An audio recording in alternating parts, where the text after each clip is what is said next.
देखिए, आज का दिन एक ऐतिहासिक दिन है। दुनिया के सबसे बड़े लोकतंत्र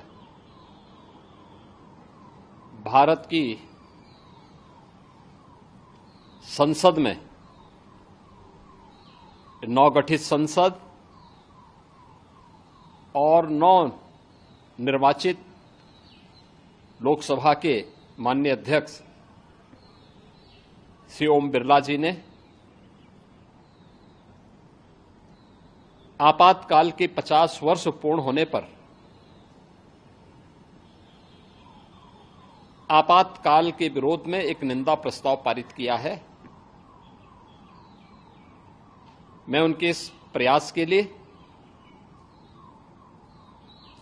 माननीय श्री बिरला जी का हृदय से अभिनंदन करता हूं। उन्हें अंतःकरण से धन्यवाद देते हुए सभी नवनिर्वाचित माननीय संसद सदस्यों को अपनी हृदय से बधाई भी देता हूं और इस प्रस्ताव के लिए आभार भी व्यक्त करता हूं। हम सब जानते हैं कि 25 जून 1975 मध्य रात्रि में तत्कालीन कांग्रेस नेतृत्व की सरकार ने श्रीमती इंदिरा गांधी जी के नेतृत्व में उस संविधान का गला घोंटने का कार्य किया था जिस संविधान की शपथ लेकर के वह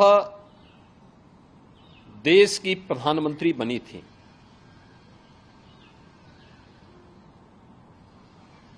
यह न केवल संविधान का गला घोंटने का उनकी प्रयास कुत्सित प्रयास थे, बल्कि एक प्रकार से लोकतंत्र की हत्या करने का प्रयास था। 50 वर्ष बीतने के उपरांत कांग्रेस के इस काले कारनामों को जनता तक पहुंचाना आवश्यक है। आज भारत की संसद ने वही कार्य किया है, क्योंकि कांग्रेस का वर्तमान नेतृत्व जिस तरीके से देश की जनता को गुमराह कर रहा था, संविधान के नाम पर, आरक्षण समाप्त करने के नाम पर,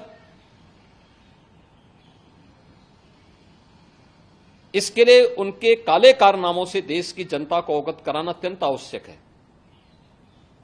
और आज भारत की संसद ने वही ऐतिहासिक कार्य किया है। कांग्रेस भले ही चेहरे बदले हों, लेकिन आज उसका चरित्र आज भी वही अधिनायकवादी है, तानाशाही पूर्ण है। लोकतांत्रिक मूल्यों और संवैधानिक संस्थाओं पर आज भी उसका विश्वास नहीं है। और इसीलिए भारत की हर संवैधानिक संस्था को कटघरे में खड़ा करना, भारत के बाहर जाकर के भारत के लोकतंत्र पर, भारत की चुनाव की प्रक्रिया पर प्रश्न खड़ा करना, इनकी फितरत बन चुकी है। कौन नहीं जानता है कि कांग्रेस ने संविधान लागू होने से लेकर के 2014 तक 75 बार भारत के संविधान में संशोधन किए। कौन नहीं जानता है कि अनुच्छेद 356 का दुरुपयोग करते हुए 90 बार कांग्रेस ने विभिन्न राज्यों की सरकारों को, लोकतांत्रिक तरीके से चुनी गई सरकारों को बर्खास्त करने का काम किया था। कौन नहीं जानता है कि अपने राजनीतिक स्वार्थों के लिए कांग्रेस ने देश की अखंडता के साथ खिलवाड़ किया और कांग्रेस के इन काले कारनामों की एक लंबी फेहरिस्त में आपातकाल भी आता है। आपातकाल की उस काली घटा को वर्तमान पीढ़ी को अवगत कराने के लिए आज देश की संसद ने एक ऐतिहासिक निर्णय लेकर के यह निंदा प्रस्ताव पारित किया है। ये सचमुच एक अभिनंदनीय प्रयास है, वर्तमान पीढ़ी को बताने का प्रयास है। मैं नवगठित संसद और नवनिर्वाचित लोकसभा के माननीय अध्यक्ष श्री ओम बिरला जी का इस साहसिक कदम के लिए हृदय से अभिनंदन करता हूं।